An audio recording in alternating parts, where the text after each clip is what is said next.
Hello, guys. Hello. Happy Friday. I'm sorry. I'm just a little late, and I apologize because I have this sale going on, y'all. And this people know I do Bible study at 7, and now all of a sudden everybody want to text me, and DM me. How much is this? How much is that? And I'm like, put in the 30. Just put in the code. Put in the code. Okay. All right. And then you got some family members that try to take the cheap way out, and they're just like, hey, I don't want to pay shipping and handling, and just go ahead and let me cash app you for me. All right. So sorry, I just did a little venting. Let me go here. So it's gonna be really quick, y'all, because I have something I have to do after this. So we're just gonna get straight into it. You know what? Give me 1 minute, y'all. I'm sorry because I'm fasting and I need to eat by 8 o'clock. Hold on.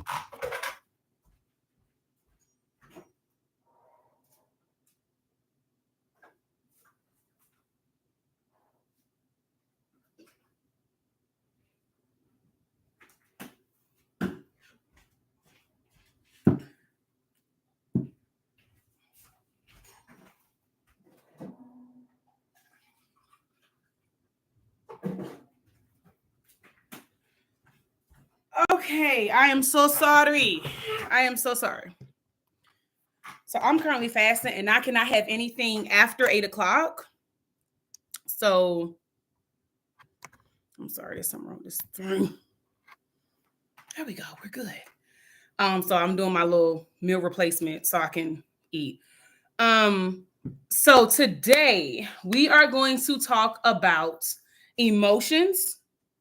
And we are going to talk about God is in charge. We are going to discuss wise and foolish ways. And I'm going to go into detail of letting you guys know exactly what are wise ways, what are foolish ways. And then we're going to talk about weaknesses. Okay. And I have one reminder for you guys. So I have a poll up for you guys. I actually have two. The first one is, are you in charge of your emotions? So when I say that, basically I'm asking, are you 100% in charge of your own emotions? Meaning that no one else is in charge of your emotions. You are in charge of your emotions. You know how to emotionally express yourself every single time. So my question to you is, are you in charge of your emotions? Okay. And then you just put yes or no. And then the other question I have for you guys, do you know what your weakness is? Everybody has a weakness. And a lot of people, I'm so sorry. Give me 1 second. Yes, ma'am. Yes, I'm in Bible study. What's up? Next weekend? Yes, I'm going to the fair in Dino Land. Yeah, it's in Greenville for only 3 days. What? It's in Greenville for only 3 days. It's Dino Land. Where is it? In Greenville, it's like different. It show you about dinosaurs, rides and stuff. It's pretty cool. Can Elijah and Ezra tag along with you? I guess they can. Yay. I'm done. But let me get back to Bible study, Sarita. There's people watching. I gotta go. All right. You see? They know. I don't know why they do that. Okay, sorry. So yes, I'm so sorry. Everybody have a weakness. So basically, that could be anything. And a lot of people they like to deny it. In all reality, you have a weakness. Everybody have a weakness. The question is, do you know what your weakness is? We're going to talk about that as well. Okay. So let me just move this out of the way and then we're going to get started immediately. Cause y'all, I'm so tired. Today has been one of those days. I literally just left the gym. How are your Fridays going? Okay. How was your Friday going? Let me know. And today I will be asking a lot of questions, probably like 3 or 4 questions, just so you guys can be involved. And I'm trying to keep asking questions to keep you guys engaged. Because I know sometimes from what I hear, I talk a lot.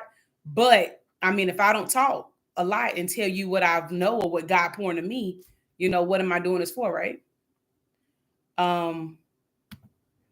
Okay. So The first one, emotions. So, are you in charge of your emotions? Yes or no? And we're going to read three scriptures that talks about emotions. And then I'm going to tell you the fruit of the spirit. So I'm going to go in detail and tell you exactly what emotions mean, what takes place when it comes to emotions. So the first one is Galatians, and I could be saying that wrong, but okay. Okay. Okay. All right. All right. So the first one is Galatians chapter 5, 16 through 24. Okay. And that one, this is actually my favorite, y'all. So listen to this. And this is Galatians chapter 5, verse 16 through 24. Okay. Listen to this part here. So I say, walk by spirit, and you will not gratify the desires of flesh. For the flesh desires what is contrary to the spirit, and the spirit what is contrary to the flesh. They are in conflict with one another. So that's why I tell you guys, we fight our flesh daily. Every day we are fighting our flesh, right? So that you are not to do whatever you want. So we're constantly fighting our flesh and spiritually, so we don't do just whatever we want to do out here, just going crazy and going wild. But if you are led by the spirit, you are not under the law.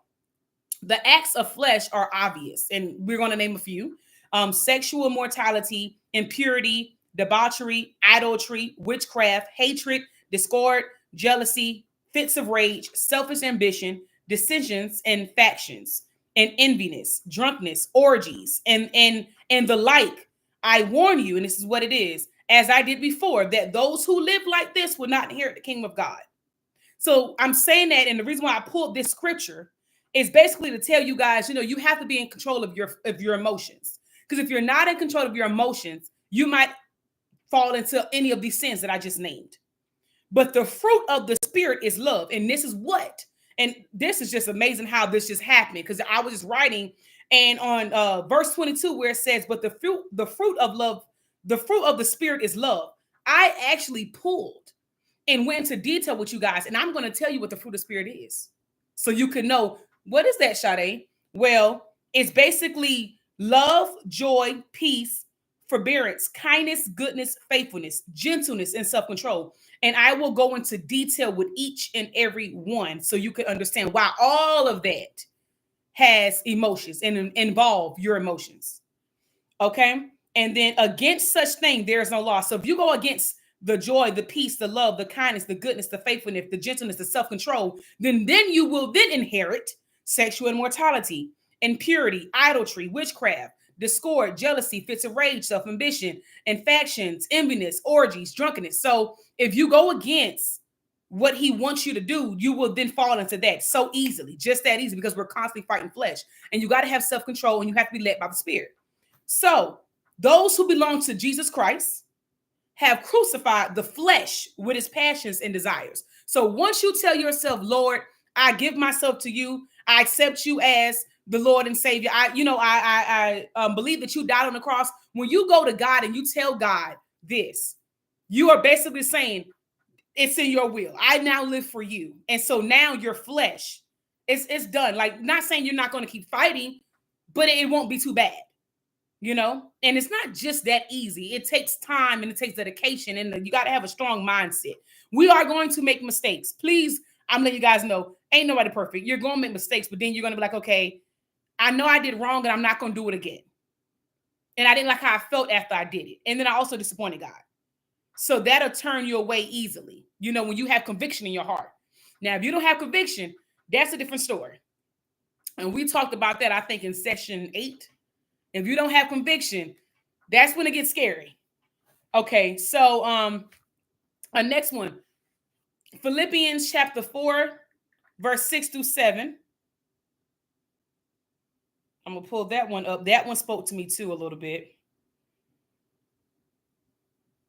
And that's Philippians chapter 4, verse 6 through 7. Just in case anybody wants to go back and reread and make sure.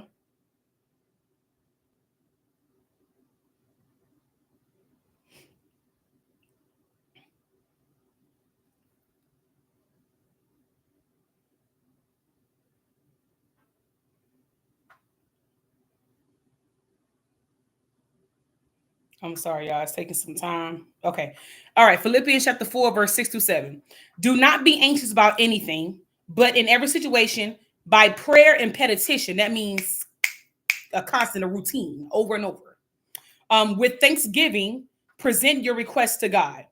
So basically, it's saying don't be anxious for everything. Don't be so ready to get whatever it is that you're so anxious for, what you're, fiending for, but in every situation by prayer and, constantly doing over again, consistently present your request to God. So you tell God, this is what I want. And you tell him over and over again and over and over again, but don't be anxious for it. Okay. And in the peace of God, which transcends all understanding, will guide your hearts and your mind in Jesus Christ. So that goes back to your emotions. If you cannot control your emotions, and if you're not in charge of your emotions, then how can you be led by Jesus Christ? How can you even guard your heart the correct way if you're not even leading and being able to dissect how you feel the correct way? That's not even going to make sense. So that question is really serious. Are you in charge of your emotions? And then the next one will be Romans chapter 12, verse 2. And then after that, I'm just going to tell you what the fruit of the Spirit is. And that's Romans chapter 12, verse 2.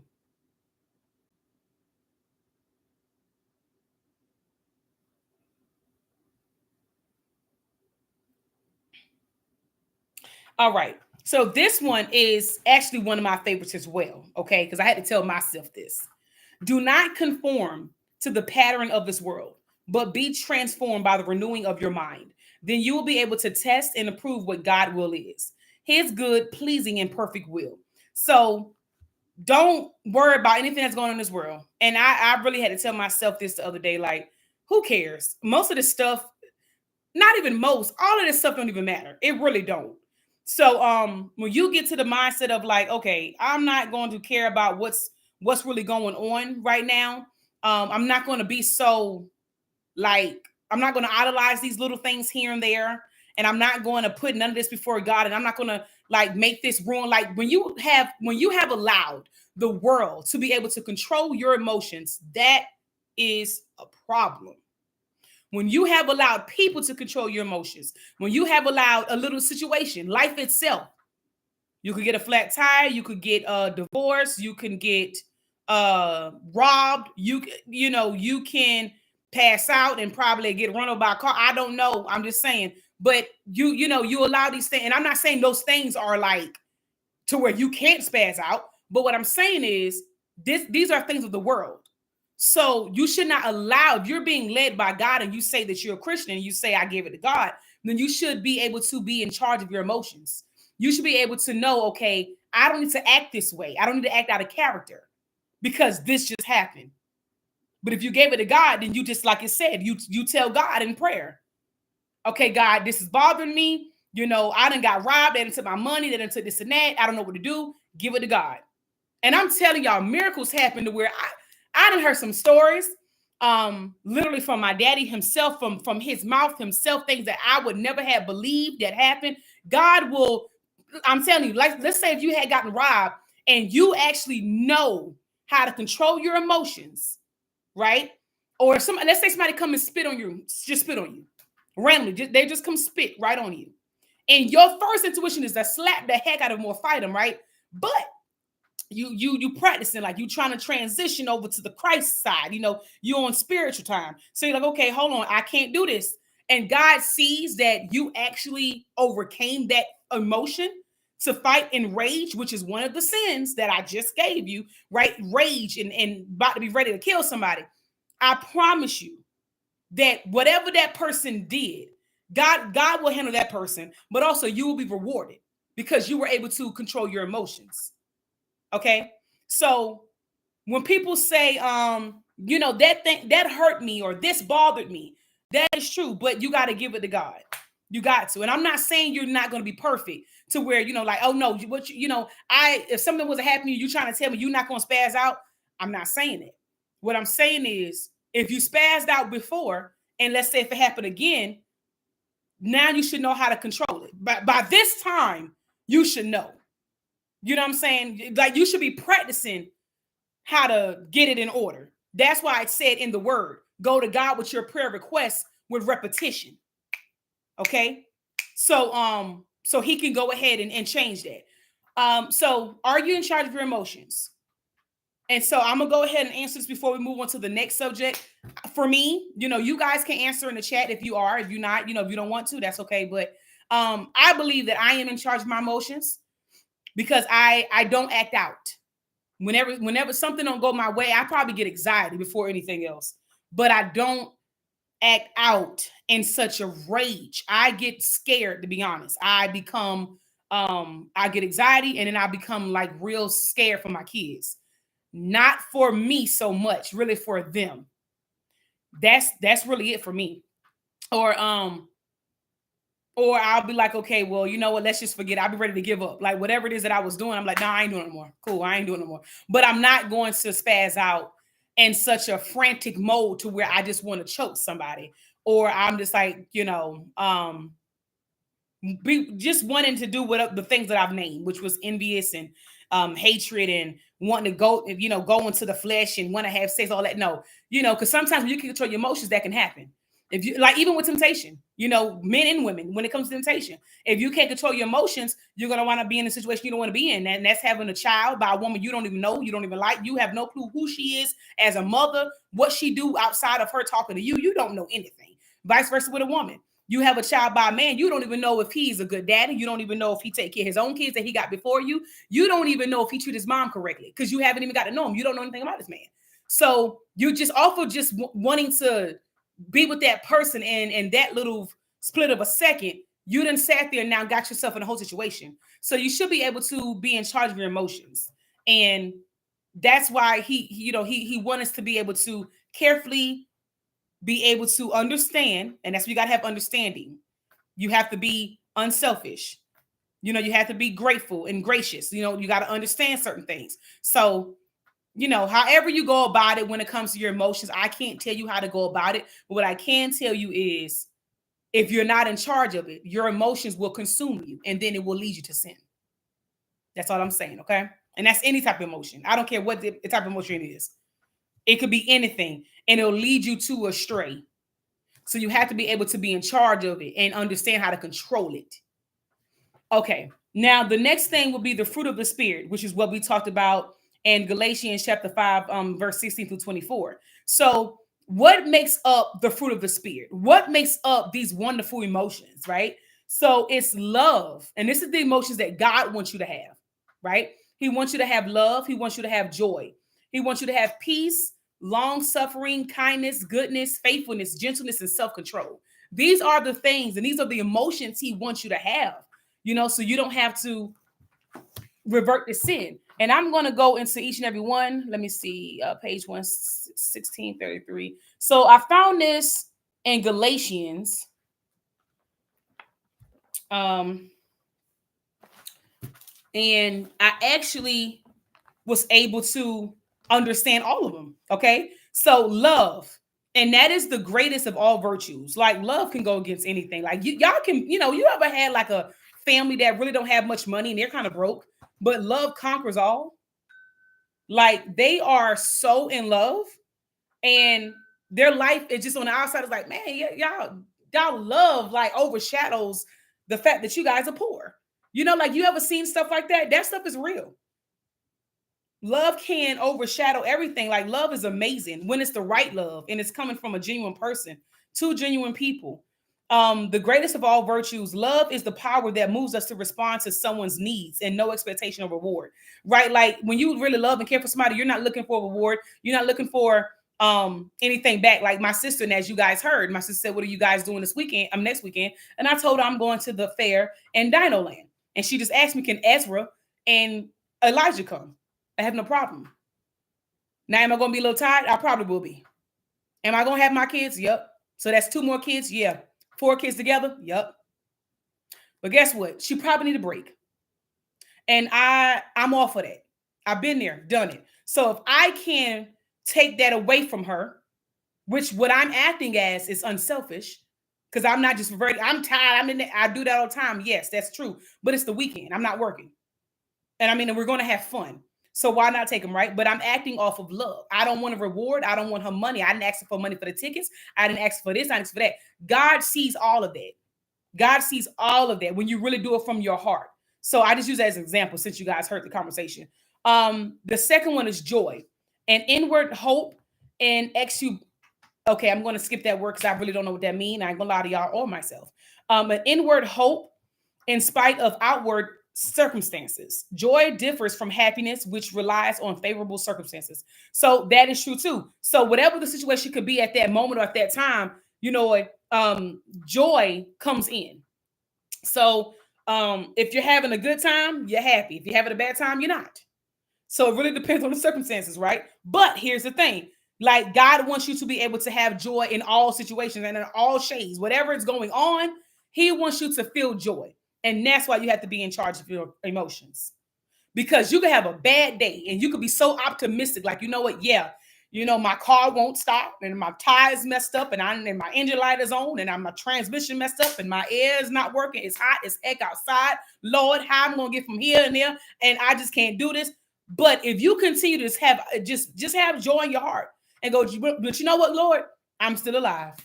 But you know what, Lord, I'm still here. And this can get fixed. This could get fixed. Will it knock me back a few couple of checks? Yeah, but I ain't dead. And I have my legs and I got my eyeballs and I can see and I can run and I can do all this stuff. And you got to look at the better. And I'm not trying to tell this person situation, but it was a person I know that someone, and I'm just using this because it's happened. For an example, someone hit their car, right? And the person called me and they were a little upset. I could hear it in their voice, but they knew to call me because they know there's no how I am. And I was like, it's okay. Now, are you hurt? No. Were the kids in the car? No. Is the car still drivable? Yeah.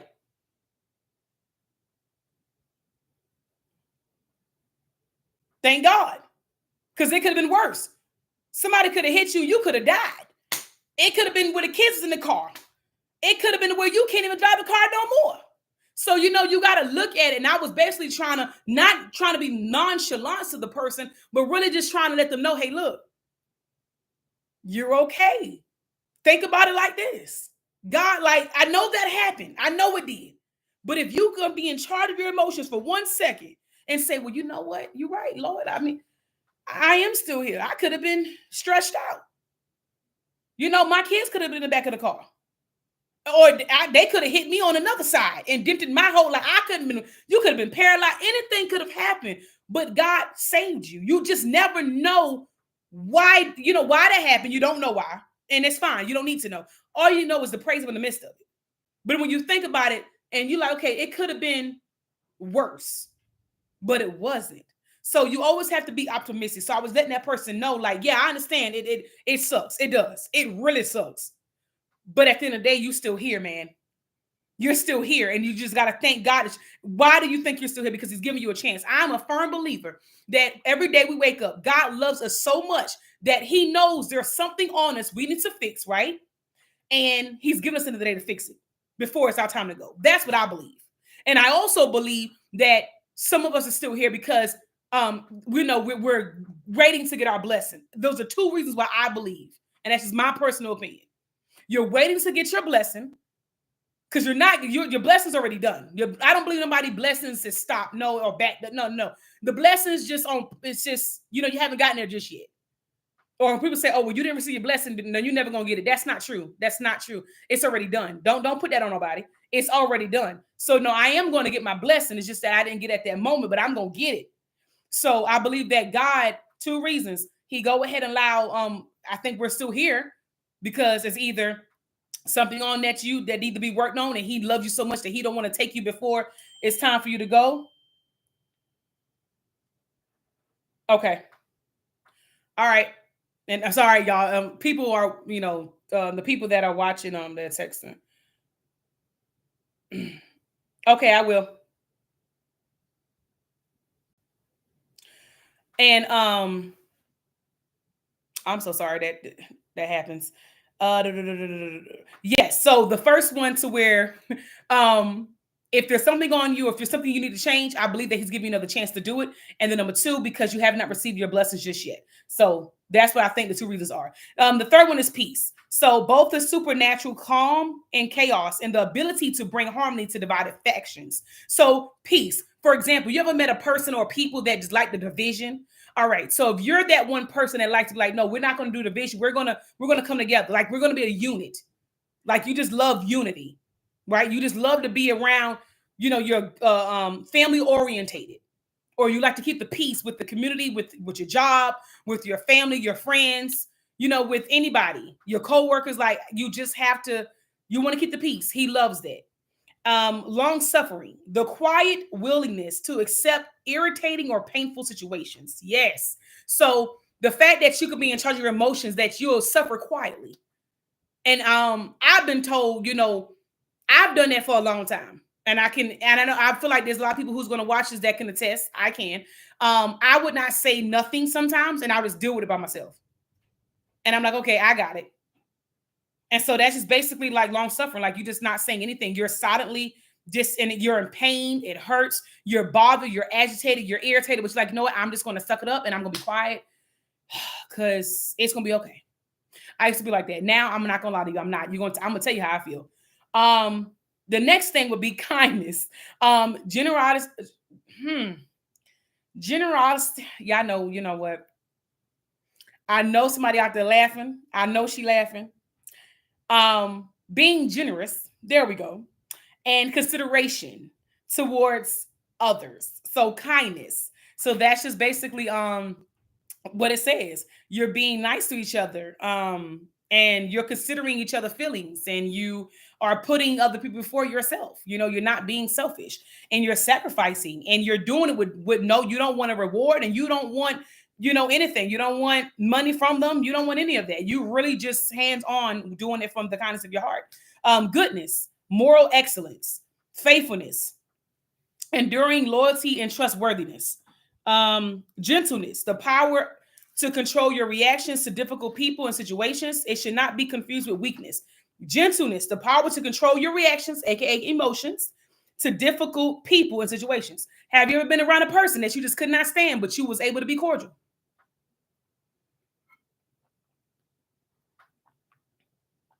Yes, I can attest. All the time. All the time.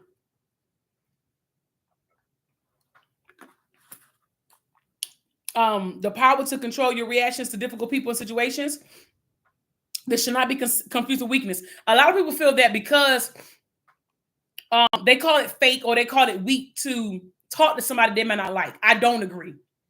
I think that you are very mature to be able to speak to someone that you don't even like at that moment. I didn't say hate, I said like. There's nothing wrong with not liking someone. I don't like how people feel like that's wrong. It's not wrong. You're not going to like everybody. It's 1 billion people on this planet, and you think you're going to like everybody? You're not, and it's okay. He didn't say you can't like somebody. You can't hate anybody. Like, just be real with you. I don't like this person. That's fine. But you don't have to hate them. Or what I said, in better words, you don't have to like their ways. You can still, like, I have family members, close family members. I do not like their ways at all. But I love them. That's okay. God knows your heart. He knows, okay, you don't want to harm them. You don't want bad on them. You don't wish bad on them. You don't have no bad blood in your heart. It's more of she just don't, or he just don't, they just don't like that person ways. And that is okay. Love from afar. Now, but don't confuse it with weakness. Like, oh, that's fake of you to talk to me and you don't like me. No, I think that means that person want to be cordial. And I do believe that person shows a very good not childish like mind. This person is very mature to be able to walk in, because I've done it. I walk into a room with a full of people that didn't like me. And I spoke to every single last one of them. And again, and you know what it also does to the enemy? It also play with them. Like, oh, she spoke. I did. How you doing? Can I get a hug? Like I'd rather you be tooted. You be tooted and booted. And I'm going to be happy because you ain't ruffling my feathers. Either way it goes. I'm good over here. So you got to have that mindset. Still love on them. And it's them. That's them problem. That's a they problem, not a you problem. Self-control, the ability to restrain inappropriate passions and appetites. So that's more of like I said earlier, with temptation. Are you able to just walk away? Are you able to say no when they're saying yes? Are you able to?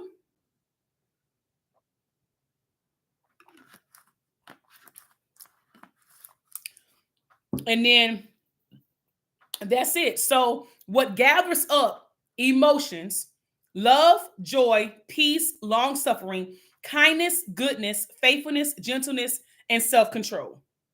All right. And so I'm sorry, guys. Let's say okay. All right. So we're going to move forward because it's already 7:31 and I know I have to be moving along. The next thing that we're going to talk about, do you know your weakness? I'm sorry, we're gonna wait. Let me go back here. I have a question. Have you ever been in a situation to where you lost control, self-control, or you allowed your emotions to take over? And I'm gonna wait until you guys let me know. You can just write yes or no, or if you don't want to go into detail, you don't have to say anything, but I'm gonna allow you to. Have you ever been in a situation to where you lost self-control or you allowed your emotions to take over?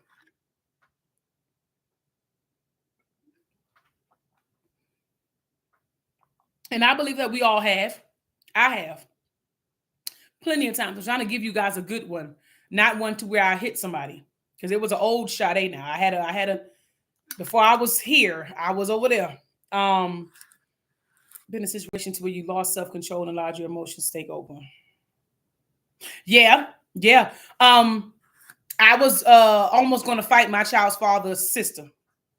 That's facts. And I could have handled that completely better. I could have. That's just the truth. I could have definitely handled that better. It's just that when it comes to my kids, I'm sorry. Like I've given people chances, and all I heard is my daughter crying in the background. I didn't care what happened. I'm gonna be real. I didn't care. Even if she was just crying, and I know she was residing in that area, in that little mold of a place, and I was just like, okay, you know what? That's it. I had enough. I was tired of getting picked on. I was tired of getting touched, and they kept poking at me. And when you keep poking at a bear, you gonna get it. You gonna get Mama Bear. So they kept poking at me for years, and man, I heard my daughter crying. I thought something happened to her. I didn't care what he said. I don't care what she said. I immediately got in that car. I made sure I put on some fighting clothes. I made sure I had my hair rolled up or whatever. And yeah, I was gonna fight her. I was. But then when I see she was pregnant, I said, "Dang it, I can't heal. I'm gonna go to jail." So that's just what it is. But I'm just being honest with you guys. I'm never gonna lie to you guys, and I will be real with you guys. So that's the situation to where I could have had self-control, and I should have never allowed her to make me come out of character. Because I did. I was once. I followed her around. I really wanted her to hit or push me because her head was gonna be between a door that day. I wasn't gonna hit the baby, but her face. Oh, I was gonna tag it. But I love her though. I love her, and that makes me strange. But I'll tell y'all, I really have nothing against her. I feel like at that moment she need to spank it. Like how with your kids, you love your kids, but you need to discipline them. It's just I think that's what it is with me. Like I'm cool with you, but just don't disrespect me. We can fight, we can chop it up, and then after, hey, you hungry? Let's go get some food. Like I'm cool like that. I don't take it that serious to be like, I hate you and you. No, I'm gonna say what I said at that moment. Once the moment has died down, I'm sorry.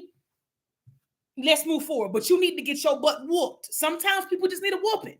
I don't condone it. It's not right. It is not right. I do not condone that. But I ain't gonna lie. Sometimes people push you over the edge, and you just need to choke them a little bit. Like sometimes you got to show them I ain't the one. I am saved, but I am not slow, and I will defend myself. And I don't think there's nothing wrong with that. Just don't, but we gotta try to do better. So that's why I am honestly saying that was a time. Have you guys ever had a time? Because I know everybody has had a time that they went out of character. And it was just like you felt really bad afterwards. Because I really did. I felt really bad after. I was like, oh my gosh, I almost slapped a pregnant woman. Oh my goodness. So it was really bad. But I didn't do it. So that's good.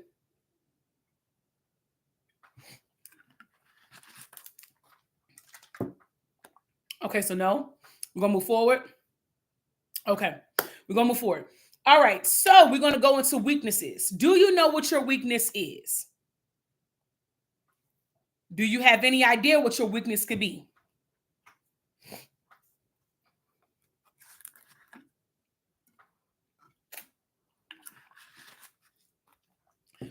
So I'm going to give you guys a, an example. And like I said, I'm very honest with you guys. And I know this is one of the reasons why God allowed me to do this and wanted me to do this, because he knows I'm not going to lie. I'm not going to sugarcoat these things for you guys. My weakness, I think, is probably still fiending to have a husband, I would say. And not just any certain person, any husband. I want one that's literally like he's made for me. I want my person, my spouse, my husband, the person that I know that's for me. Because the devil knows your weakness. The devil knows. And like I tell y'all, when y'all speak it, because he hears, and so he pounces immediately. And when you're young, you don't know that. You've been brought up and told that a mouth is a powerful thing, but you don't really take into consideration, when you're growing up. You don't think it's that serious. Now, as an adult, I can tell you a mouth is a powerful thing. Watch what you say. But at that time, I did not care. I didn't watch what I said. And I knew this, and I would just tell myself, you're never going to find the right person. There's no one out there for me, blah, blah, blah, blah, blah. And the devil would send counterfeits every time. He'll send these people that would come in and portray to be good men and this and that and blah, blah, blah. And then down the line, they were not.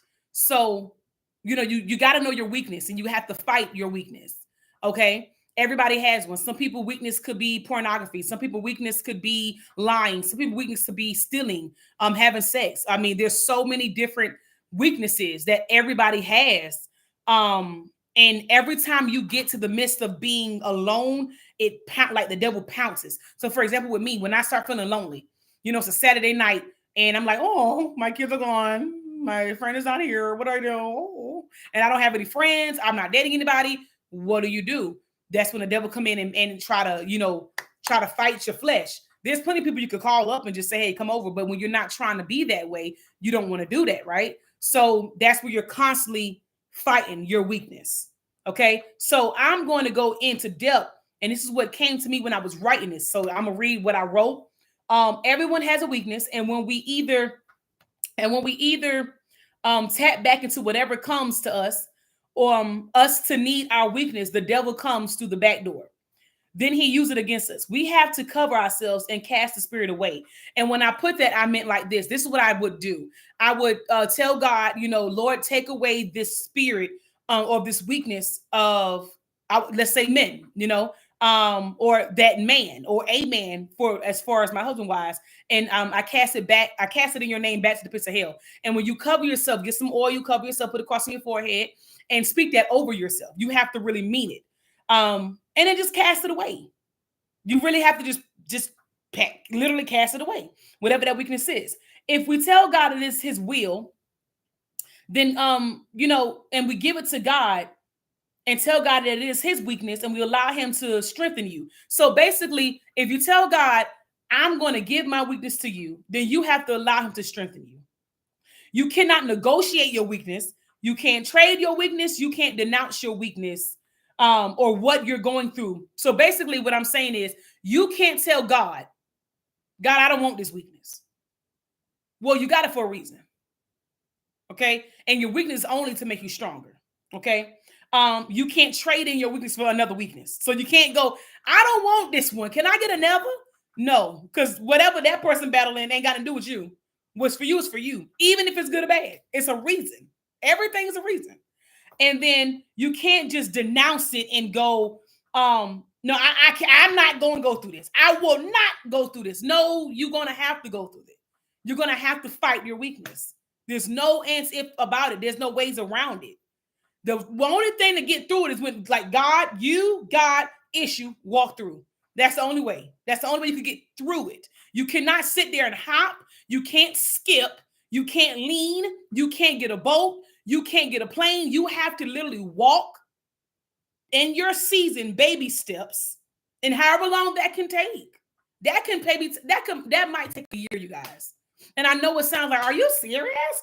I surely am. I've been single for almost 5 years. Now I was in a relationship for maybe a month or two, but I don't really count that. So I ain't even gonna count that because it don't really matter. So if we really be honest, it's really been about 6 years. No, 5 years. So we'll say 5. Yeah, and so I'm telling you, it can be long. It can take some time. Like if you even go in the Bible, there's a lot of things to where people waited on husbands and wives, and people waited on this and that for 40 years and 30 years. Like it could take some time. God's time is not our time, so you got to be mindful of that, because just because you want it that bad, God's like, girl, you don't even know you ain't getting married till you about 52. What? But if we just said, Lord, I give it to you, you cannot negotiate with God. You cannot negotiate at all. You can't trade in. You can't, you can't denounce none of that stuff. Like you just can't do it. So, you can't negotiate, trade, denounce what you're going through. Okay, because your weakness is your weakness, and you can't fight. You can't fight it yourself or give it to God and allow him to fight to win. Now, because if you do it, you will be bruised. Okay, so basically what I'm saying is if you go ahead and you want to fight your own weakness yourself, let me tell you how it's going to be. You're going to be bruised. You're going to be beat up. You're going to have a busted up lip. You're going to have a black eye. You're going to have head trauma. You're going to have a bruised leg. Your head going to be put out. You're just not going to look the same. If you are the one that's fighting God, I'm sorry, if you're the one that's fighting your weakness, that's how you're going to look, and you're still going to lose. You might not even guarantee to win. But if you let God handle it and you give it to God, you already know God you're going to win automatically. Because who could defeat God? What can defeat God? Not one thing. So if you sit here and you like, okay, you know what? I'm going to do it myself. You're going to come out damaged. And then even if you were to do it yourself, you may not even have, you might not have even won. You probably just postponed the situation, but you may have not even won the situation. So it's really best, and then I would just attest that it's better that you give it to God, because it's a definite win. Like, okay, God gonna win anyway. I'm not about to worry about this. Sorry, you guys. I'm trying to hydrate this by 8 o'clock.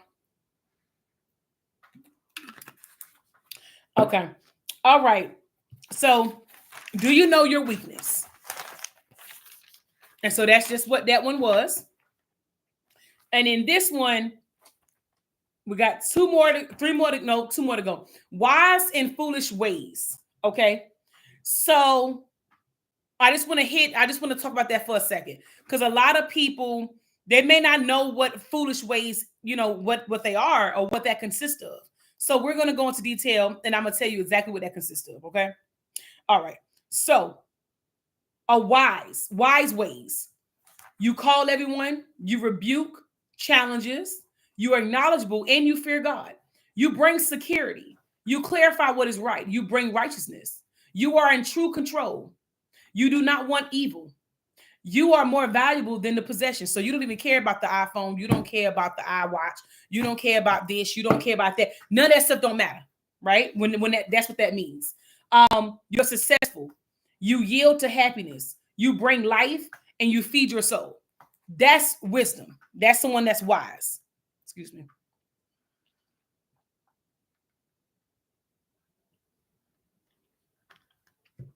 Okay. And in foolishness, you tempt everyone. So temptation, like crazy. You reject discipline. You're ignorant. You bring people down low. You reject God's command. You depart from righteousness. You fail God. Let's see. You lead to failure. You produce temptation that results in bitterness. You bring death. Oh my gosh. And then let's see here.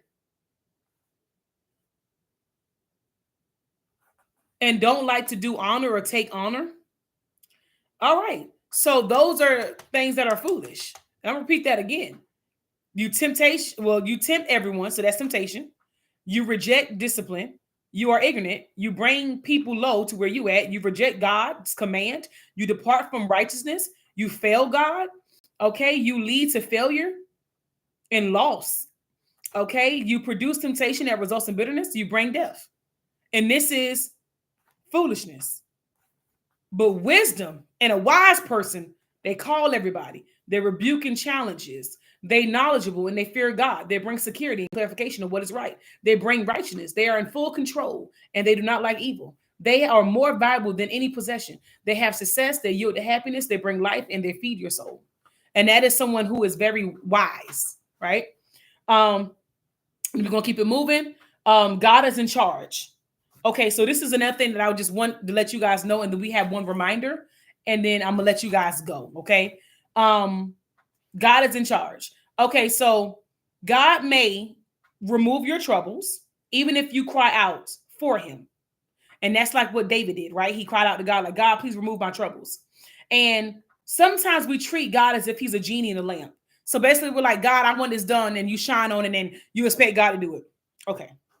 And that's not how we should do it. But sometimes we treat God as if he's a genie in a lamp who grants our wishes. Sometimes he takes us out of our troubles sometimes, but that's not a guarantee. Sometimes he'll take you out of trouble. But then most of the time, he'll stand with us and walk with us through our troubles, which is what I said earlier. He always answers. He may not answer the way that you want him to, or you may not like the way that he answers, or you may not like when he answers, but he still answers at the end of the day. He gives strength, confidence to face our troubles. He gives boldness and strength. And then boldness and strength come not because we get everything we want at the exact moment and then or when we ask for it, right? But because God is in charge. So my question to you guys, have there been a time you decided to take matters in your own hand, but you told God it's his will and he was in charge?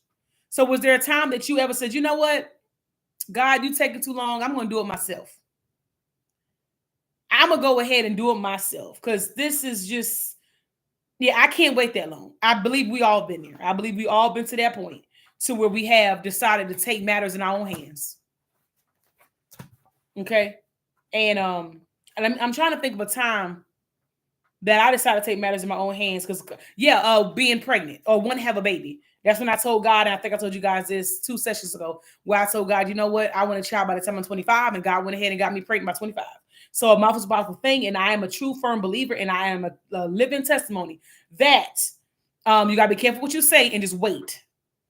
Because I decided that God was taking too long for me, not even knowing what I was about to go through. And I rushed him. So have there been a time you decided to take matters in your own hands, but yet you told God it's in his will and he was in charge? Have you guys ever done that?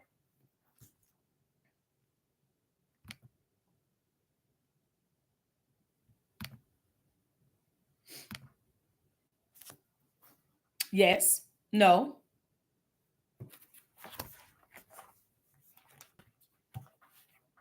Okay, and we're gonna keep it moving because this is the last one for you guys. Because I really have to hurry up. So I can at least probably eat something else because my stomach. Reminder. So this is just another reminder I want to leave with you guys. 5 things to know about false teachers. Okay. Please, I just really want to let you guys know this, and I'm gonna let you guys. I'm sorry, I'm gonna let you guys go. They contradict the truth. So people that are not real teachers, they are false teachers. They are false prophets. They contradict the truth. False teachers will start to multiply towards the end of times. This is happening right now. I didn't see this dude. I forgot his this pastor. He got wide hips. I don't even know his name. He got braids. I don't even know what type of time he owns. Something is just wrong with him. The people that are sitting in that church need to get up and leave. Because what is he doing? I don't understand. Jamal Bryant, something's off. You're cheating on your wife. Something is off. There's another one out here. Dang, it's another man. See, I don't even know their names like that. I just know, like, when I see them, I know them. It's about 4 or 5 of them. And I'm like, what is going on? I remember it was one also that was a pastor. He was dressed up as a woman and he had on lipstick. And there were people in the crowd. Yes, pastor. Yeah. I'm like, oh my gosh. So this is true. False teachers will start to multiply towards the end of times. It's very sad. And in order to protect ourselves and each and everyone from error, we must know the truth and be able to discern falsehood. So you got to have discernment. You have to know that you off. And like, there have been times that I would seriously send something to my friend. And I'm like, you see what this man doing? This pastor, this man is off. And she'd be like, yeah, he long gone. Like, something's just off. It's just not right. And I'm like, Y'all, we living in the end of times, which I've been saying that. I don't believe we even have 10 years. That's my opinion. I don't. But we're living in the end of times. And it's just like, really?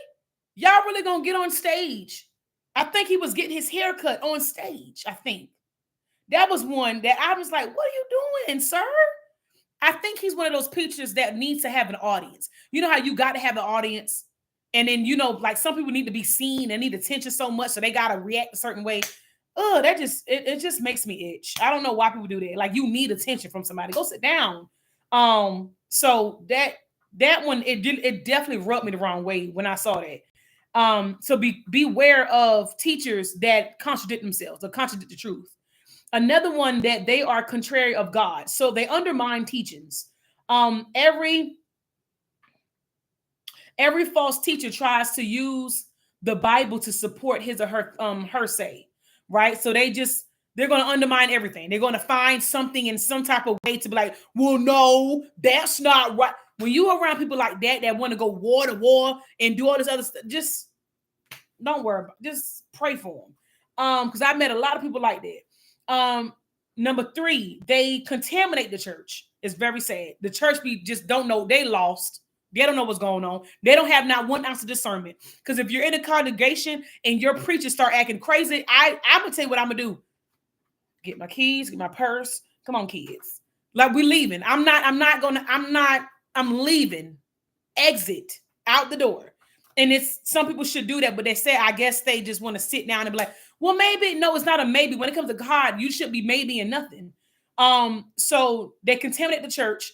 When false teachers enter the church and they begin taking control over the whole church, this has been the experience of every church, every college and seminar that strayed from the truth of God. And it's quite sad, because I put college and seminar because it's happening in colleges now. Like, they're trying to tell people, they're trying to spread the word of being gay, and you're labeled as it. I'm a it, and I'm not a he or she. There's only 2. Are you a male or a female? It ain't no in between. It ain't no she, it, they, this person, homo, hebo, tripo, thebo. I don't know what any of that mean. And you may get offended if I call you sir and you just as a ma'am, but you are literally a sir. I'm going to call you what God made you, sir. And that's what it is. Or if you're a ma'am and you dress as a man, I'm ma'am. I'm a man now. I transition. Not in my eyes, ma'am. So that's how I'm going to do it. And as you should too. Because once you start indulging in that, now you're accepting it. I don't accept it. I'm real with you. No, I don't. So I don't want to be around it. I'm not trying to laugh with it, giggle, play with it. I'm not trying to be around it. Trying to change, like, no, you're a sir, you're a ma'am. That's just what it is. If you don't like where I'm at, you could get away from me. You could get out of my establishment. You could get out of whatever. But here, we're going to do it the biblical way, okay? And, some people, the church now, they're starting, you can respect people. That's right. You respect them. You do not judge them, but you're not supposed to tolerate it. And you're not supposed to engage in it. You don't engage in it. Because once you sit there and go, well, I can understand. You're already getting there, because it's either hot or cold. You can't be lukewarm, because heaven and hell, there ain't nothing in between. So you sit there if you want to and follygag on the other side if you want to. Okay, you're gonna follygag right to hell. And I have to be honest with you guys. I'm not going to lie. I'm not going to sugarcoat. This literally is really simple. Heaven or hell. People try to find ways to, well, I sin, but I'm a good person. But I sin, but I pay my tithes. But it's like this. Do we make mistakes? Yes. But if you keep doing the same thing over and over, you think God don't know that you playing with him? Oh, man. And people really be trying like they really don't know, though. Okay. And let me see here. Okay. So, yes, they contaminate the college. They contaminate church. They're contaminating schools now. And any school that if my child go to and I hear a teacher say, or allowing somebody to be free and all this stuff. And when I say free, like allowing a little boy to call himself certain, but no, like my kid getting out that school and I got the certifications. I can actually teach at home if I want to. I can be a home teacher if I want to. I have certifications. But I just ain't got time. My kids, they won't listen to me. So I'm not like, they're not gonna listen to me at all. But if it gets that bad, which I believe it will be sooner or later, like the schools are gonna get worse at that time. Yeah, I'll start teaching at home because I can do it. I have certifications to do it. So now number 4, their condemnation is certain. They will face judgment of God. Now, this is the part here to a lot of people don't want to hear. The condemnation. Let me tell you, when you sit here and you speak one thing, and now everybody's hearing it, and they're like, "Oh, yeah, I like this." You done contaminated thousands of people. See, the internet can be a wonderful thing when it comes to promoting certain things. Okay. When it comes to promoting a lot of things, for God and things of that nature, that's great. But if you're promoting things that have nothing to do with God, and it's more so what you got going on in party, shaking, smoking, twerking, all that stuff, you are now exposing other people to that life, and you will be judged on Judgment Day.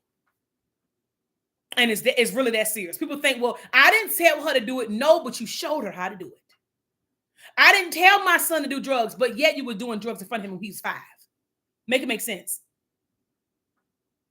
I didn't tell him to rape my son, but you had him around your son when you went to work and you didn't even know him yourself. And he beat you up. So why would you make it make sense? Make it make sense, right?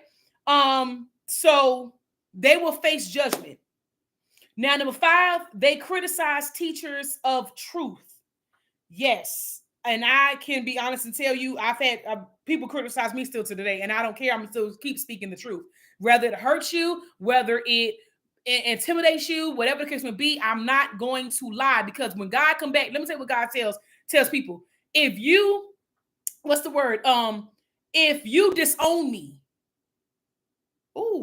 that just hit me for a second. If you disown him in front of people, he's going to disown you in front of his Father. And you don't want that. So when you're out in public and you want to pray, you better pray. If you got to praise him, I don't care if you want to start, if you driving and it's the place you can pull over, get out the car and start praising him. I don't care. Don't be embarrassed to praise God, no matter where you at. Don't be ashamed, because if you be ashamed of him and you disown him and you don't, you not put him first in that nature, all right, on Judgment Day, when Jesus looked at God,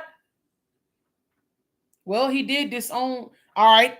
But I don't know how it's going to happen, but I just always thought that it would just be, him and then the higher him, we're just like, like, I think everybody will be sweating bullets. I don't care. Even if you are saved, I don't care what anybody say. Even me, I'm not going to lie. I'm scared of heights, and I feel like we're going to be in the sky. I had a dream I was in the sky when judgment happened.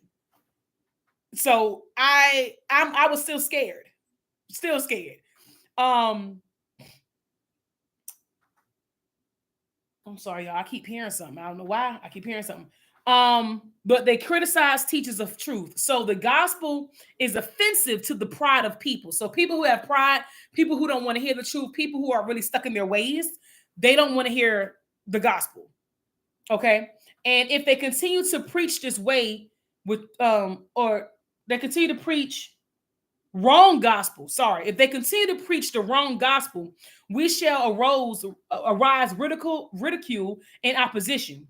So basically, if you keep teaching the wrong gospel, you just saying stuff just to say it. You have nothing to back it up. You have nothing in the scriptures. You're going off your emotions. You don't know what's up and down. You don't know what's left or right. You don't know in and out. You just going with the flow, right? Yeah, that's not good, because you're not teaching the true gospel. You're teaching off of what you think, and that's not always true. I don't even know who this is. What is going on? Who's Nana?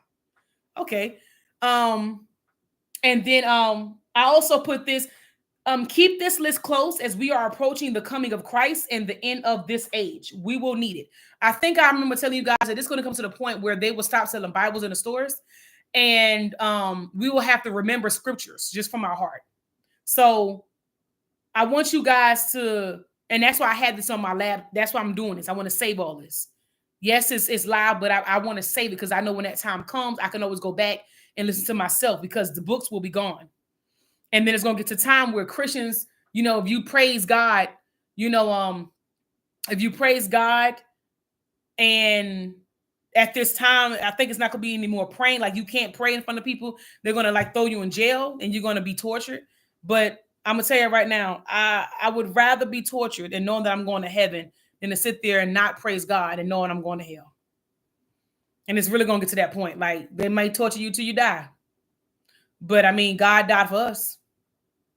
And I know that I don't know how to torture this. I don't know what it feels like to be tortured. I don't want to imagine. Not at all. But what I'm saying is, if it gets to that point, and it will, but I'm saying that because you don't know where you'll be. So that's why I'm just saying that nobody knows. But bottom line is, you have to have it in your heart. You have to remember these things in your heart. So also remember about false teachers, because some people don't have anyone to teach them. Some people don't have a mother and father that care enough to put them in the right area. Like, I know grown people today, 30, 40s, that still are lost when it comes to the word of God and when it comes to Jesus, because they never had anybody to care about them when they were younger to teach them the true gospel. And I thank God for my father all the time, because without my dad, I wouldn't be the woman I am today. And that's facts. Without my grandmother, I won't be the woman that I am today. That's the spiritual side of my family. And, I'm glad that my dad really spoke it into me when I was a kid. My dad, I was probably real young. My dad would tell me, "Do you know who you are?" And I'm like, "Nah." I'm like, "Why my daddy did that to me? He only did it to me." And he would say, "Do you know who you are?" And I'm like, "I'm Sade." That's why now people be laughing, but I said that for a reason. When I go, "Oh, I'm Sade," I'm really Sade. Like, my dad instilled that in my mind since I was a kid, because he knew I was chosen. So if you do it when they're a kid, when they get older, they'll understand it. So now with my kids, especially my oldest one, I have to now do the same with her. To let her know you Samala. And it's nothing, it's not a conceitedness. It's nothing of that nature. It's the spiritual. Like, no, you got to know who you are. Because if you don't know who you are completely lost. And then if you weak-minded and if you're naive, oh baby, they're gonna chew you in and out. And my father held me so close, I was strong. I was in 9th grade, in the whole 9th grade girls for a whole semester. So you know what a semester is? A semester takes up half of a school year. So that means that half of a school year, the whole 9th grade girls didn't talk to me. So I would eat lunch by myself. I never told nobody this story other than my best friend. I would eat lunch by myself for a whole semester. And guess what, y'all? I didn't give two. Not two. And it would be dudes that would come and sit by me. Like, it would be dudes. I'm in the 9th grade, dudes in the 12th grade. There's guys in the 12th grade, guys in the 11th grade, and 10th grade. They would sit right beside me, like, Shadi, we'll sit beside you, because they hating on you. And men would tell me this. He's like, and at this time, my hair was very long. My hair was long to my back. And I had on these nerdy glasses, but I had an accent because I was from New York. I had a deep accent. And obviously the men loved it, but they really, I could tell they were genuine. They were like, "No, we're gonna sit beside you today." And there was only one girl. Her name was Natalia. It was one girl that she didn't care what anybody said. She did talk to me, but everybody else, nothing. They couldn't stand me because every guy wanted to talk to me. And I had a boyfriend. I had a high school sweetheart. Like, I dated him since I moved to New York. That's the only dude I dated until I got to high school, and he moved to play for the NFL. But other than that, that's the only person I dated anyway. So it was crazy, So I'm saying, like, to say this: if you teach them at a young age to be strong and you pour, because my dad poured into me every day before I went to bed, he would say your prayers, and I have to do that with my kids now because my oldest one is now old enough to understand. They both are, actually, because Cassidy is very smart, so I can do it right now, the Lord's Prayer with them, and I'm gonna start doing it when they come back, actually, and so they can understand. And I also, like, my dad would tell me, "Who are you?" And I'm like, "I'm chosen." And who's your father? And he was like, "You're a child of God, and you're different." And I have 3 sisters. It's 4 of us. And he will only do it with me. And I never understood why. And so I got older. He told me why. So here I am today in front of you guys. And I thank God for him. Even when he wasn't there, he was still calling me, "Who are you?" And I'm like, "I'm Sade." So, now, yeah, I'm like, I'm Sade. What you talking about? You don't know? Okay. Play with me if you want to. Do you want to try me? I can read you like a book if you want me to. So, but in a loving way. But Yes. So that's all that there is. And that'll be it, y'all. So I'm just gonna go over it one more time and we good. Cause it's 8:05. Oh well, I can't eat. I drink water. But we'll go ahead. So we talked about emotions. Are you in charge of your emotions? We talked about your weakness. Do you even know what your weakness is? If you do know what your weakness is, please pray over yourself with some oil. Get some olive oil. You pray over it. Put a cross over your forehead and cover yourself and pray to denounce that spirit away from you. I promise you it works. Wise and foolish ways. I told you what wise ways were, and I told you what foolish ways were. If you in any so way feel like you do one or the other, if it's wise, kudos. If it's foolish, try to convert to the wise. Okay. And then I was explaining how God is in charge. So you cannot say it's in God's will, but then you trying to do it yourself. It's never gonna work that way. Yeah, you can do it yourself, but you're gonna be bruised up and beat up, and you may not even win the fight anyway. But if you do it with God, it's a definite win. Okay. So just always give it to God. And then the reminders, false teachers, please, they will contaminate the church. They are not contrary to God. Let's see, they contradict the truth and they criticize teachers of truth. So, they'll play with you, they pick at you, all of that. So just remember that, okay? Remember that list. And also remember, it's going to come to a time to where they will take these things from us and we're not going to be able to say how we feel and be in public and preach the word of God and praise him and everything without being tortured. If it happens, it happens. You got to be able to stand strong. You got to be able to stand strong. You may get shot. Who knows? But okay, I'm dead. But then you wake up, you see that flashing light. That's all that matters. You see that light? That's all that matters, right? All right. But that is it. So I'm gonna let you guys go because I am thirsty. And I need to respond back to these messages with my own business. So once again, for the ones that may come back later, I am having a sale from today till Sunday, 35% off, y'all. 35% off. Put in the code MOM. Okay. When I come back, Monday, I will do expedite shipping. You'll have it by Wednesday. You might have it by Tuesday. It depends if I get in if I could go to lunch and go down the street and take it to USPS and they'll ship it next day. So it won't take long. It's not like you're not going to have a week or whatever. You'll have it within that week. Okay. All right. And I just love you guys. You guys have a great weekend. Happy Mother's Day to all the moms. And if you're not a mom, appreciate your mom and other moms because without us, you wouldn't even be here. All right. Love you guys. Y'all have a good one. Bye.